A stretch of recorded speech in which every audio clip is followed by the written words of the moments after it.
third largest economy in Asia after China, Japan, and seventh largest economy in terms of triple B in the world. Because the first largest is the United States, now the second is China. In fact, Japan has been relegated now. The Japan is only third, now the UK, the France, Germany, then India it comes. But still India is a developing economy, it's not a developed economy because still more than 25% of people are below poverty line, etc., etc. This is only a broad macro picture about our country. Now, all of you are aware, we had independence in 1947. 1950, we have become a republic. We had our own constitution. Then our visionaries started how to develop the country. Because till that time, the country was in the hands of the Britishers. Since 1950, after becoming a republic, our visionaries, maybe political visionaries or even technocrats or bureaucrats, their focus was how to develop the country over a period of time in different sectors of the economy. The first step what we have done, some of you might have read about the Indian planning, we established the Planning Commission way back in 1950 itself. The Planning Commission is a think tank, in fact, consists of lot of advisors in different fields. Then we started our planning process in India. Now, once you have a planning process, you know, a lot of data is required. Lot of data relating to different sectors of the economy are required. Therefore, in parallel, we try to establish what? The statistical system in our country. Way back 1949 itself, an empowered committee was constituted under the chairmanship of very popular person, you may be aware, Professor P.C. Mahalanobis.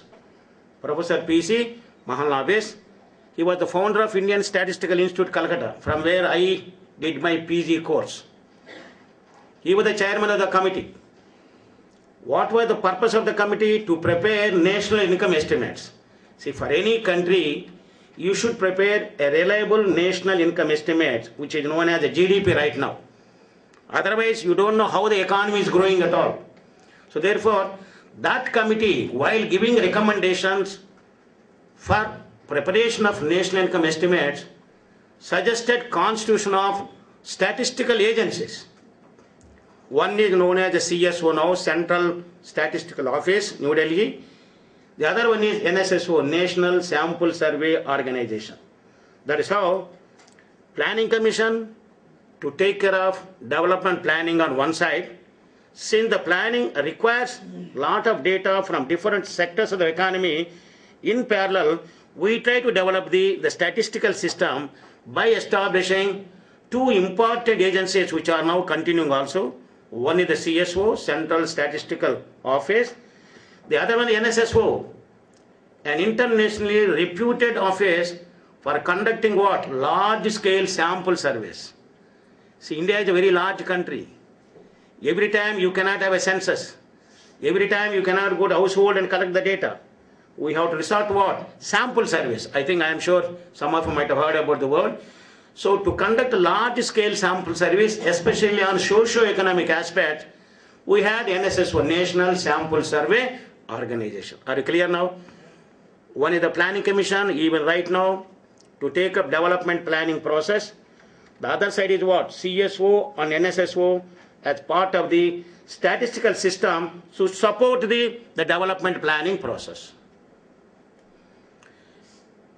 What are the three basic principles of our development planning process, which may be also required for your country, Bhutan? One is the development planning should be democratic. That means the planning process should help people at large, not confining to only a particular sections of the people, but it should benefit large number of people. That we say the planning process must be democratic. The second, very important, is mixed economy.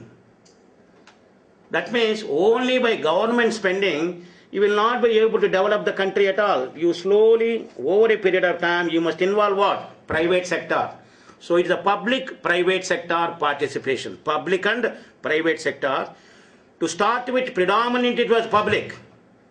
Over a period of time, yes, we try to involve the private people also, because the public sector should concentrate on social development, education, health, rural water supply, sanitation. You require more money from the government side.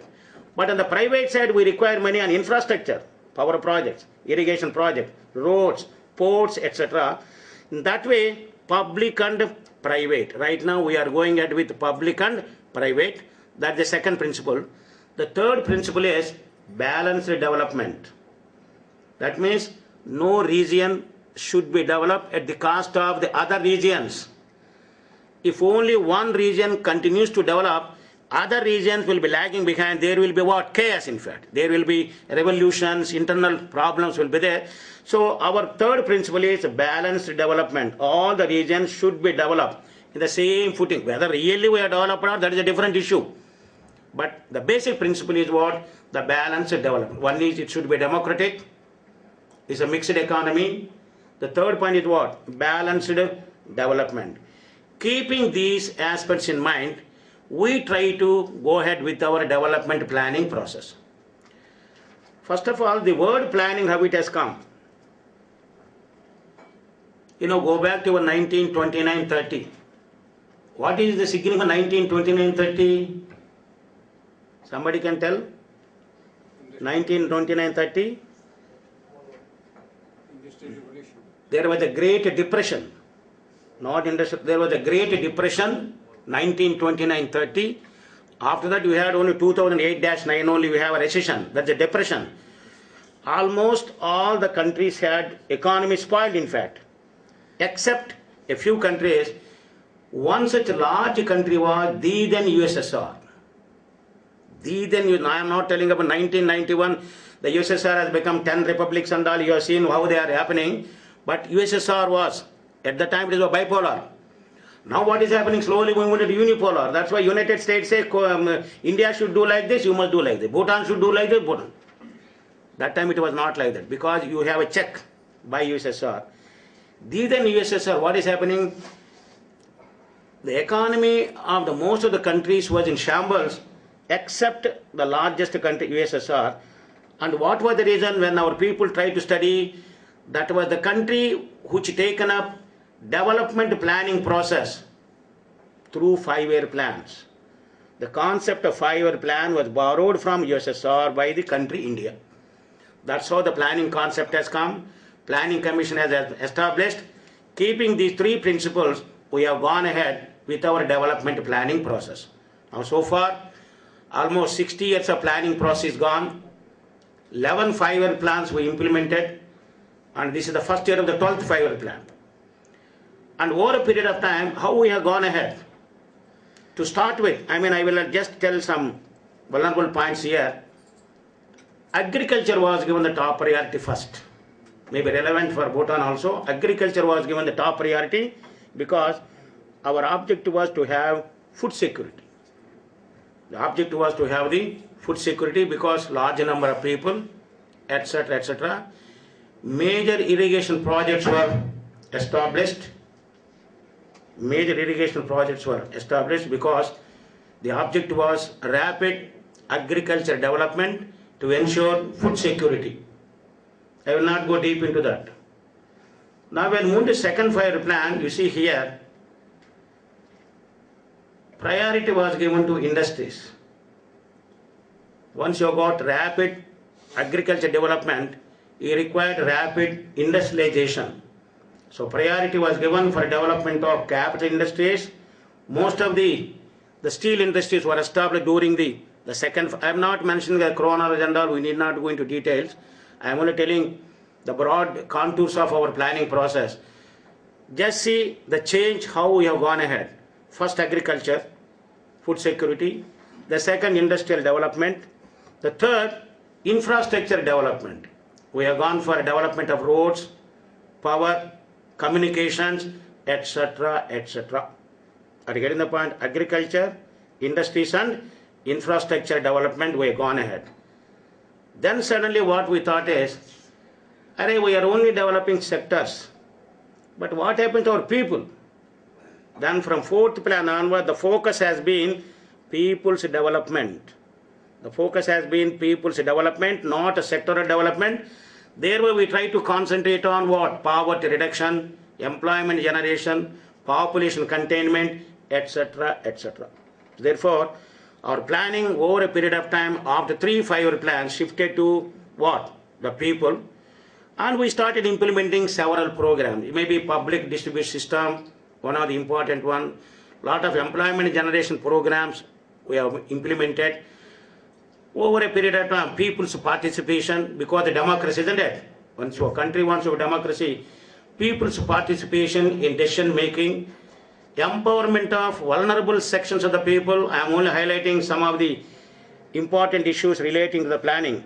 Empowerment of vulnerable sections of the people like SCs, STs, women, minorities, etc., etc. That way we have gone ahead and we implemented 11 5-year plans so far. Our approach is a medium-term plan, the 5-year focus, executed through annual plans. A medium-term plan executed toward through annual plans in respect of macroeconomic aggregates, the social dimensions, etc., etc. If that is your development planning process, as I said, there is a link between development planning process and the statistical system, because a lot of data is required to prepare, say for example, when you want to study the economy of a country, maybe Bhutan or Nepal or India, first thing what you must know is what is the GDP, the gross domestic product, or we say national income. Oh my God, it requires a lot of data from different sectors of the economy. The data cannot be just manufactured, it has to be generated from the grassroots level, from different grassroots level to district level, the state level, the country level. That's why our statistical system in India, I would say one of the very strongest statistical system we have got in our country, because I visited Japan, I visited United States of America, I visited Canada also. I have seen Indian system a fairly decentralized, and with the federal setup in a way, right from the village to the mandal, I mean whatever it is, the block or a district, then the state, then to the country. There's excellent system we have got. Now, right now the statistical system is headed by National Statistical Commission. I am only giving some. National Statistical Commission, NSC, the highest policy making body in our country. See, during last 4 or 5 years, the system has undergone a lot of change. You know, Mahalnabi's recommendation was to establish only 2 organizations. One is the CSO for preparing the national accounts and to take care of all the statistical activities in the country. NSSO to conduct large-scale sample surveys, because entire data cannot flow through official sources. You require data collection by organizing large-scale sample surveys. That's why you got NSSO. Now these two are brought because lack of coordination between these two. In the recent last 3 or 4 years, they were brought under the umbrella of NSC, National Statistical Commission, the highest policy making body. These two are the organs of the National Statistical Commission. The National Statistical Commission is a part-time one, has a chairman, part-time members and all, but one full-time man is a secretary. There is a secretary, one full-time man to the National Statistical Commission. He is also known as Chief Statistician of India, CSI. Chief Statistician of India. He is a secretary to the National Statistical Commission. He is also secretary to Ministry of Statistics and Program Implementation, MOSPI. So he has a different roles. In fact, a dual role. Secretary to National Statistical Commission. By virtue of that, he is the Chief Statistician of India, and he is the secretary. Every ministry has got a secretary. He is the secretary, Ministry of Statistics and Program Implementation. And the CSO has got a Director General, and NSSO has got the Director General. This is broadly the setup at the country level, in fact, the country level. And as I said, the federal setup, every state has got its own directorate, which was headed by me for 5 years. The Directorate of Economics and Statistics, or the Bureau of Economics and Statistics at the state level, followed by you have a statistical office in the district level. Then of course, depending upon the structure of the state, I mean every state has its own structure. Suppose you come to Andhra Pradesh, we have got a mandal. If you go elsewhere, there is no mandal, there is a block only. So therefore, from village to mandal, mandal to district, district to state, state to the country, this is how the whole statistical system in our country is really functioning excellent manner right now. Now when you come to the social development side, as I said, one is economic aspect, the other one is what? Social development. And some of you may be aware, combination of both is known as what? Human development. You know, the concept right now.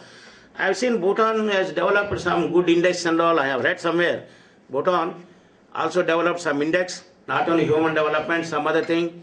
They are also developing what is known as, at least I read in the literature, green GDP. You know, the gross domestic product. While estimating gross domestic product, our natural resources are getting depleted. The land, the water, etc., etc. And there is need to compensate because they are not renewable. Land is fixed. The mining, once you mine it, the mine cannot be useful at all. So therefore, I am just mentioning about the Bhutan also. I mean GDP and some other human development, you know, some gender development indices, they are being developed, which I read at least. Now what I am trying to say is, when you say GDP, gross domestic product, as I said, one important parameter, the macro level. Right now, if you look at our India or your Bhutan and all, always what is the GDP growth rate, how the GDP is growing and all. Because GDP one figure, but it captures all the sectors of the economy, all the sectors of the economy. And according to IMF and World Bank, there is a standard procedure. When you say Bhutan GDP is something, Indian GDP is something, there must be comparability. Therefore, the methodologies have been standardized by IMF and World Bank, and every country adopt the same methodology. The data sources may be different. The data sources may be different, but methodology is almost same. Otherwise, the economies are not at all comparable at the international level. Now, coming back to, as I said, the Planning Commission, you got plan formulation, you got monitoring, you got evaluation. These are the main three functions of the Planning Commission. Plan formulation, 5-year plans. After estimating the resources, maybe financial resources, the natural resources like water, the land, agriculture, etc., etc., they try to prepare the plan by including several schemes or the programs at the country level. Then of course at the state level, district level, etc., etc., it certainly goes there. That is about the planning. Then after planning, suppose you keep quiet, then what will happen? Well, nobody knows what exactly happening at the grassroots level. One important function of the development planning process is monitoring. See, most of the time, monitoring is lacking. We plan a program. Okay, we forget whether the program is being implemented properly or not.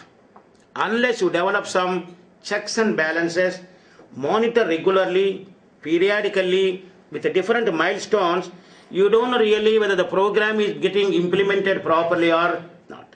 So one function is you got is monitoring.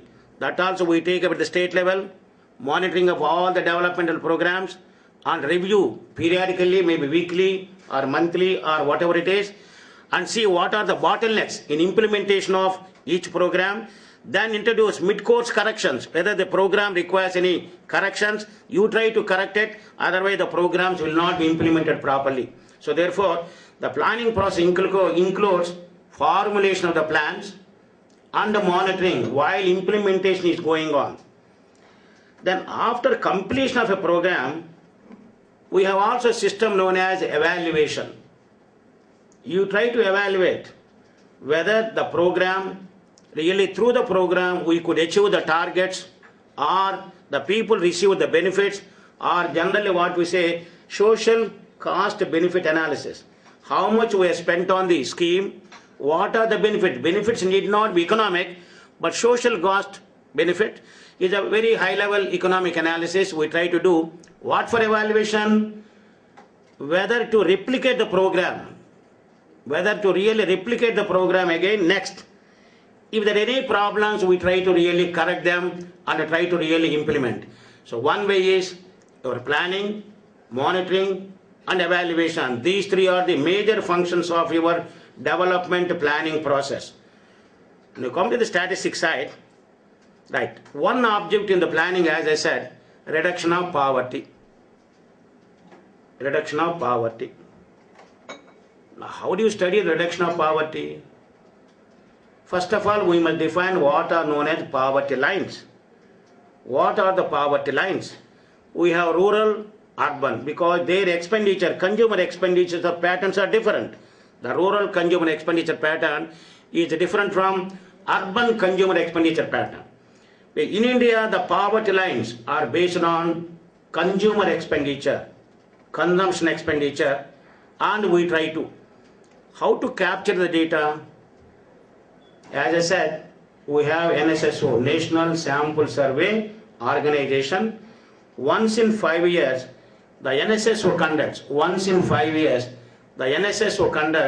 large-scale sample survey on consumer expenditure and employment and unemployment. These are very, very important. You see, NSSO conducts every year some large-scale sample surveys, but most important large-scale sample surveys relate to consumer expenditure, very important aspect, and employment and unemployment. Once NSSO conducts a large-scale sample survey on consumer expenditure, the Planning Commission utilizes the data. I am coming to know how the Planning Commission and the statistical system are linked in our country. Planning Commission utilized the data collected by the NSSO, and we have already defined poverty lines. What is the rural poverty line? What is the urban poverty line?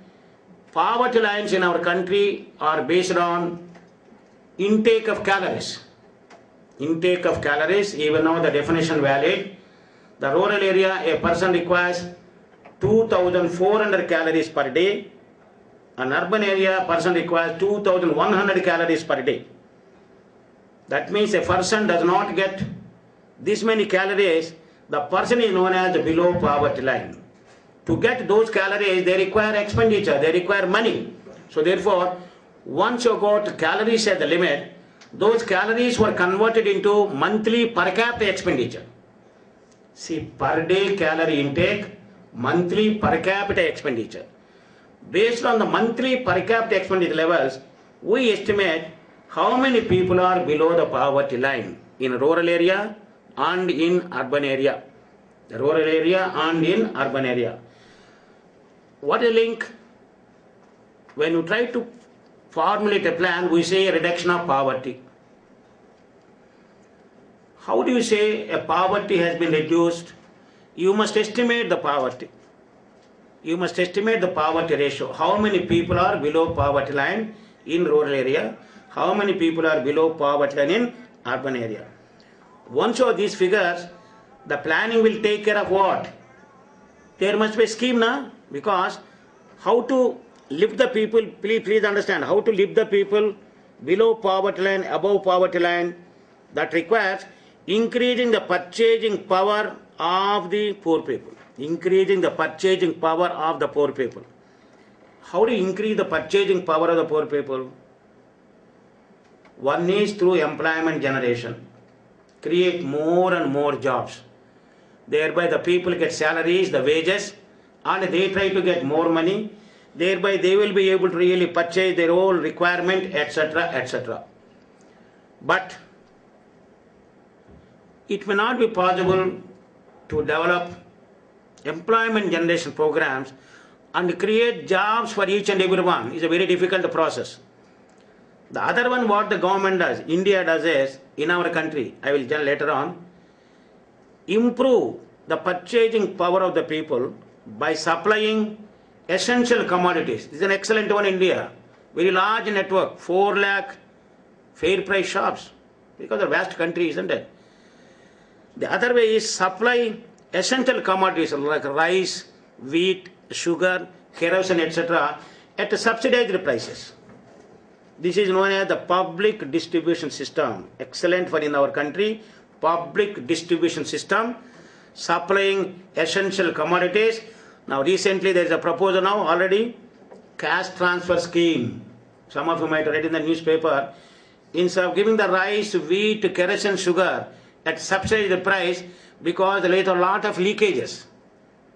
The whole planning, in India is, planning is perfect.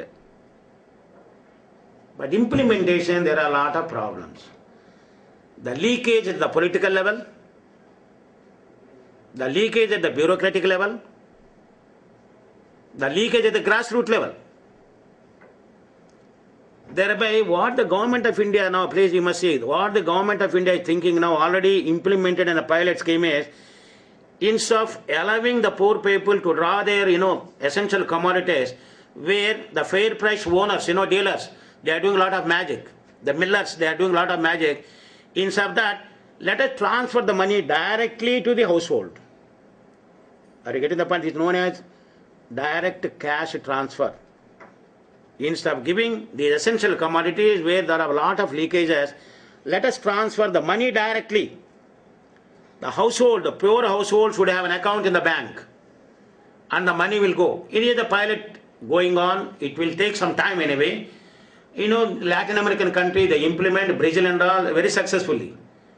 But see, Brazil is a very small country, a country of Indian, large thing, is very difficult in fact. But we are trying to do.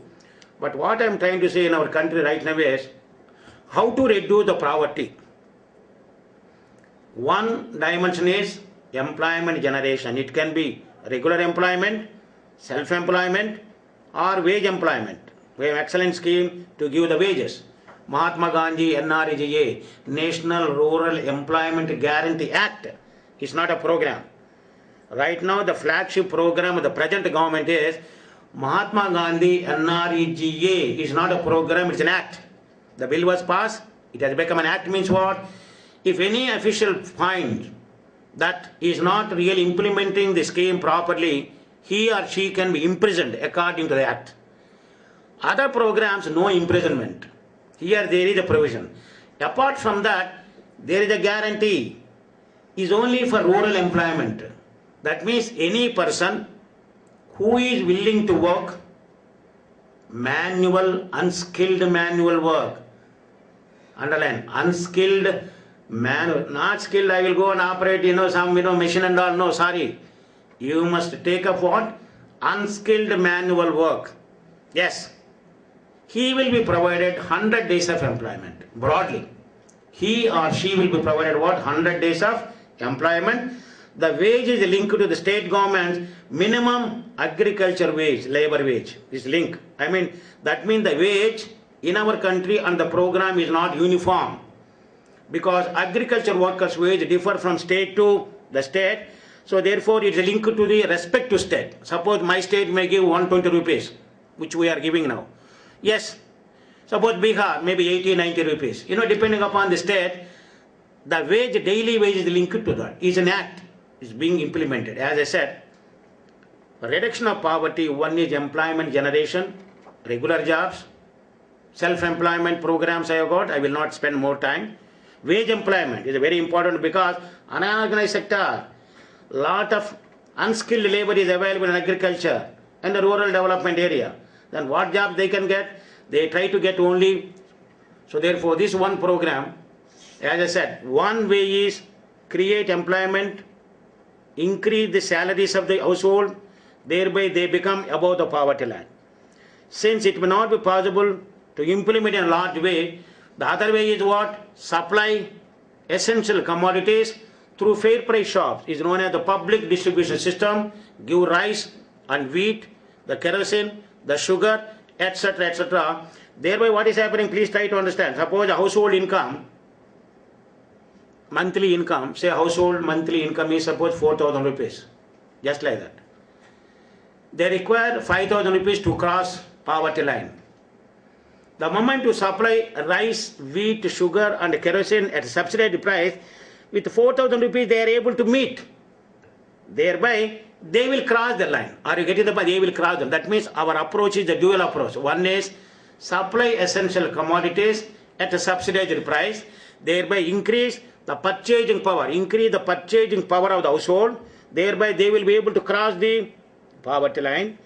The second thing was employment generation. It can be self-employment or wage employment, mostly wage employment. Now here comes, there's a little difference between Chinese approach and Indian approach I may mention.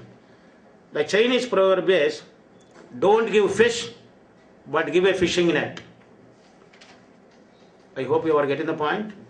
Fish is available in Bhutan? Okay, good food. Seafood. Don't give fish, but give what? Fishing net. If you start giving fish, that fellow will become so lethargy. Daily he will be waiting only for fish. Oh, fish will come, I will eat. Instead of that, give a fishing net. That means what? State government should become a facilitator. Not supplying continuously. Facilitator, give a fishing net and ask him to go and fish wherever he likes. That approach is very good. But India, somehow we are still going with, a PDS, public distribution system, supply of essential commodities at the subsidized prices, and try to develop what? Employment generation programs. This is how we are trying to tackle one social evil. I say always, one of the three social evils of our country, maybe any country also, one is population growth. India is slowly stabilizing now. Social dimension, India slowly stabilizing. We want to achieve 2.0 TFC, total fertility, TFR, total fertility rate. What is the total fertility rate? Average number of children per woman in the reproductive age group. We want to reach 2.0. Now we are around 2.5 right now, 2.5. But at least by 2021 we may. If not, 2031 we will be able to achieve. That means what? We are approaching replacement level. What is 2.0? Replacement level means what? The father and mother will be replaced by two children. The children need not be one boy and one girl, but two children is enough. When the TFR, total fertility rate according to demographers, if the TFR is 2.0 means population stabilized, absolutely stabilization. From there economic growth certainly can take care. India on one count is suffering because of the highest population. Population growth is coming down decade after decade, slowly and steadily. And I am sure by 2030, I think we'll be able to really stabilize the population. Once the population stabilizes, poverty automatically comes down. Employment generation also will be a little easy. That is actually the social dimension. So three social states: population growth, poverty, and unemployment. These three we are trying to tackle through our development planning process. And to study what are the levels and all, we have NSSO, which conducts large-scale sample surveys. So statistical system supports with a lot of data. The planning commission certainly estimates and try to formulate the programs. That's how we are linking with the statistical system and the planning commission, that we are really going ahead. Now when you come to the other one, we have infrastructure. So economic growth, after all, the country socially must be developed, no doubt. But economic growth is also required. If the economic growth is sluggish, employment generation cannot come. Are you getting the point? If you require employment generation beyond a certain level, economic growth is absolutely required. Economic growth, how it will come? Through investment. Through investment. Invest, how it will come? Through savings. So therefore I am coming to another macro dimension of the economy is savings and investment. Savings and investment. And some of you might have read in the newspapers, some time back, Obama told in the White House, look at how the India and China are progressing. China and India almost on the same platform. Our approach is savings and investment. Savings does not imply starving and saving. After meeting whatever you require, saving, that saving must be converted into what? Investment. That's how economic growth will come. But American economy is expenditure growth. American economy is not saving. You go to any America, they will find half a dozen credit cards will be there. Why American economy collapsed, Europe economy collapsed? Because they deal with all credit cards. Everywhere go on credit card. Take the money. Even subprime lending, houses, mortgage. Suddenly jobs gone. Papers are left with the banks. You have seen no American bank, Citibank, your Lehman Brothers, 150-year-old bank collapsed. Lot of European banks collapsed. But Indian banking system, very tight, absolutely, very, very tight. Certain not loose.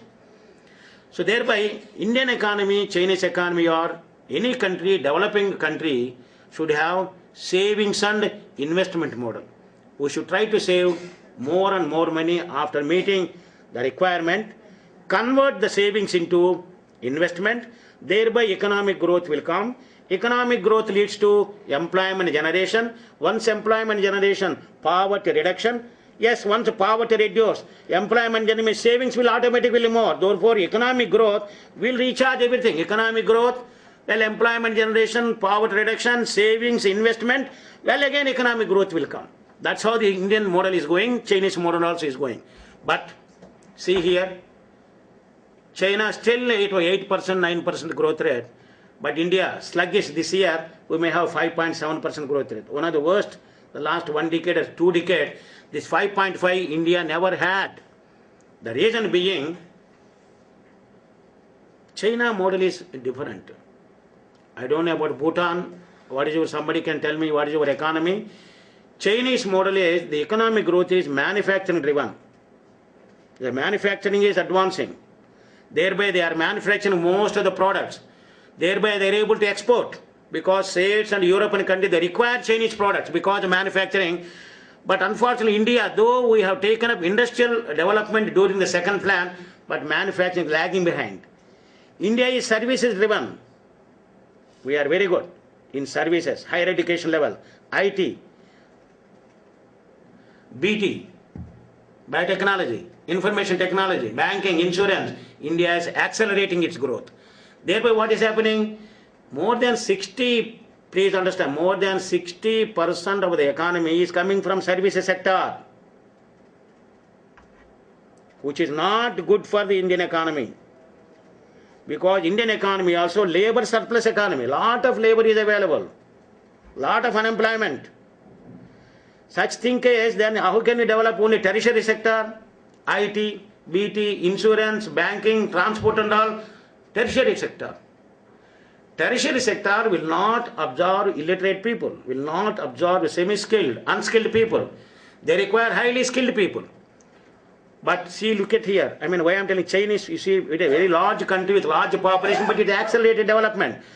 The Chinese model clearly says, we say more population, underdevelopment. Certainly not. The China is number one in the country in the population, but accelerated growth rate of 8%, 9% over the last 1 decade, dictated terms to the USA.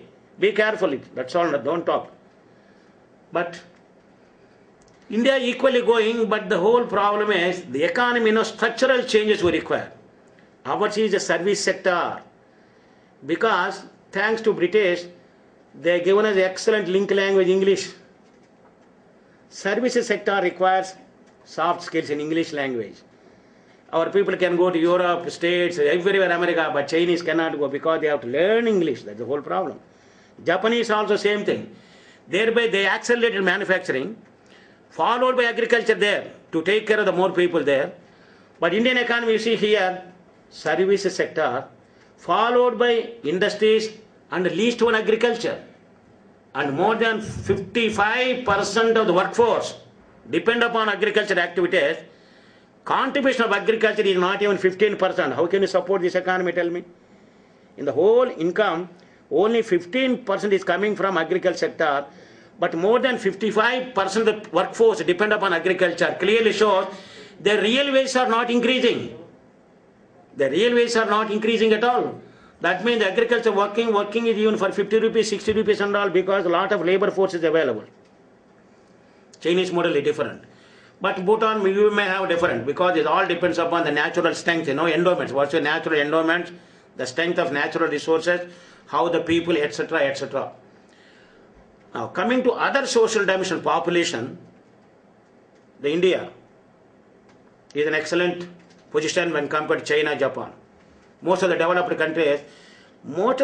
countries, 50 years back, they started, population stabilization. Even till is a slogan in China is none are one. None are one. More than one punishment. In the fair price shop, you don't get ration, you don't get this, you don't get this. That's how they came. Now their problem is what? Geriatrics, old age people. 50 years back, they have taken up rigorously implemented family welfare programs. Now their problem is what? Old age. Lot of old age homes are coming, geriatrics. No children from primary schools. Primary schools are getting closed in China and Japan. But in that way, India, 18 to 35, more than 40% of the population is 18 to 35. Very effective age group. But unfortunately, we are not able to provide jobs. That is the whole problem. If the Indian economy accelerates with high savings rate, investment rate, and generate lot of employment, India can really accelerate its development because youth force is very much. Till 50 years, India will have, people say, demographic dividend.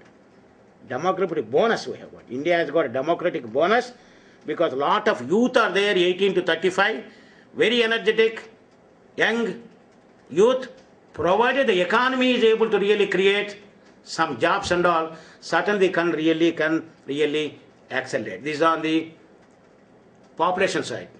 The positive aspect of India, slowly we are trying to stabilize, and it may take another 20 years. By there we may achieve TFR, total fertility rate 2.0. Once it becomes population stabilization, then certainly economic growth certainly will be there. Once population stabilization takes place, the poverty will be reduction, unemployment also automatically come down, then there will be economic growth also will be certainly there. That's how the Planning Commission on one side formulate plans with the different schemes, with the different targets and all. Whether really the schemes have any effect or not should be supported by the statistical system, because they can't really imagine in the sky. It has to be supported by respect to statistical system, whether investment in infrastructure yielding economic growth or not, because the CSO prepares GDP, the gross domestic product. The gross domestic product it estimates. Similarly, whether NREGA generated employment generation or not, you require a lot of data from consumer expenditure and employment and unemployment. Suppose you want to know any PDS scheme, we have several public distribution systems, I need not mention, I say PDS, supply of essential commodities through fair price shops. Whether it has any effect on reduction of poverty and all, you require data collection on consumer expenditure, which is being collected through what? Large scale sample surveys. That's how the development planning and the statistical system are going actually in hand in glove. Thereby, one will see what exactly happening, how to go about this. So far 60 years of development planning has gone. But India still is a developing country, I told you. Implementation stage, a lot of problems are there, especially in the rural development area. That's why you got NIRD is there, FRD is there. They are meant for only development of rural areas, etc., etc. But still, long way to go. We have several programs, several schemes, and long way to go. Well, this is all about what I wanted to speak. I need not go deep, you will not be able to really appreciate or understand what exactly happening.